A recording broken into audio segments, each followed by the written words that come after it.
Je me suis jamais dit que ce serait une bonne idée de laisser une bande de chèvres hargneuses diriger un pays. Attends, on sait pas, on n'a jamais essayé. Je me suis jamais dit que je pourrais m'informer en regardant une chaîne qui met en avant des personnes condamnées pour s'en être pris à des ados, d'autres aux propos clairement racistes ou présentant leur délire mystique comme des faits. Mais t'as pas essayé. Je me suis jamais dit que ça résoudrait tous mes problèmes si on enlevait des droits aux personnes qui n'ont pas la même orientation, le même ami imaginaire ou la même couleur de peau que moi. Et ça, on a déjà essayé. On fait quoi face à l'irrationnel ? Le Larousse définit l'irrationnel comme étant ce qui est en dehors du domaine de la raison ou qui s'y oppose. Je ne connais pas une seule personne qui soit totalement dépourvue d'irrationalité, et ça touche tous les domaines. Les créationnistes affirment malgré les montagnes de preuves que l'évolution n'existe pas et que la Terre n'a que 6000 ans, préférant l'interprétation littérale d'un vieux bouquin quand la datation à l'uranium-plomb nous permet d'estimer l'âge de la Terre à 4,55 milliards d'années. On sait depuis l'Antiquité que la Terre est une sphère et Ératosthène avait même calculé sa circonférence avec un bâton et un chameau. Mais on a aujourd'hui des gens prêts à donner leur vie pour prouver qu'elle est plate.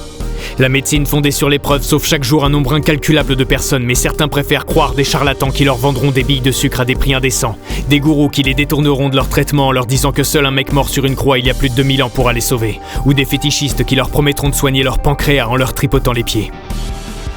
Et alors qu'ils sont loin d'être riches, certains soutiennent un parti qui a voté contre l'augmentation du SMIC, contre l'indexation des salaires sur l'inflation, contre le gel des loyers, contre le rétablissement de l'impôt de solidarité sur la fortune. Alors qu'ils veulent soutenir les agriculteurs, certains soutiennent un parti qui vote quasi systématiquement en faveur des grands groupes industriels. Alors qu'ils soutiennent ne pas être racistes, ils votent pour un parti qui accepte l'accueil de réfugiés uniquement s'ils sont bien de chez nous, et se félicite de l'instauration de la priorité nationale dans un pays où le racisme systémique faisait déjà bien le travail.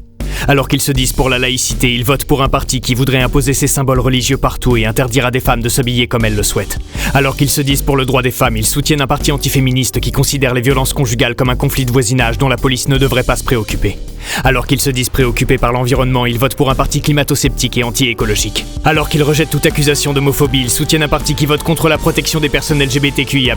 Alors qu'ils manifestaient contre la réforme des retraites, ils soutiennent un parti qui ne considère plus son abrogation comme une priorité. Alors qu'ils s'offusquent légitimement des quelques relents antisémites nauséabonds venant de la gauche contre lesquels la gauche elle-même s'insurge, ils votent pour un parti fondé par un Waffen-SS et par un antisémite reconnu comme tel par la justice, défendu encore aujourd'hui par des partisans qui ne cachent plus leur nostalgie et leur haine de l'autre.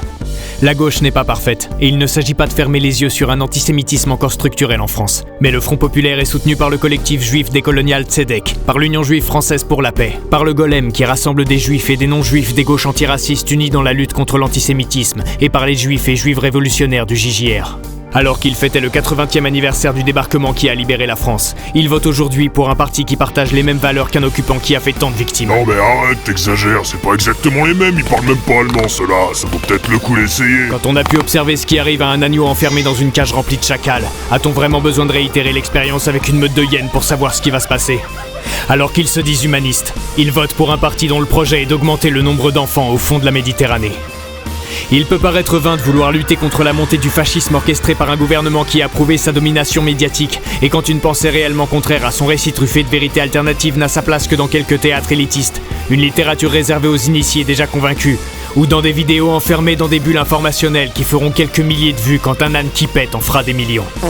Mais face à l'irrationnel, je ne vois pas d'autre option que de s'organiser, de s'unir, et surtout d'informer pour que personne ne puisse à nouveau dire « Nous ne savions pas ». C'est quoi ta part d'irrationalité à toi ? Même si ça me fait un peu culpabiliser, j'adore m'attacher les pieds à une planche, me faire traîner tout en haut d'une montagne, glisser jusqu'en bas et recommencer jusqu'à ce que mon genou me fasse trop mal pour continuer.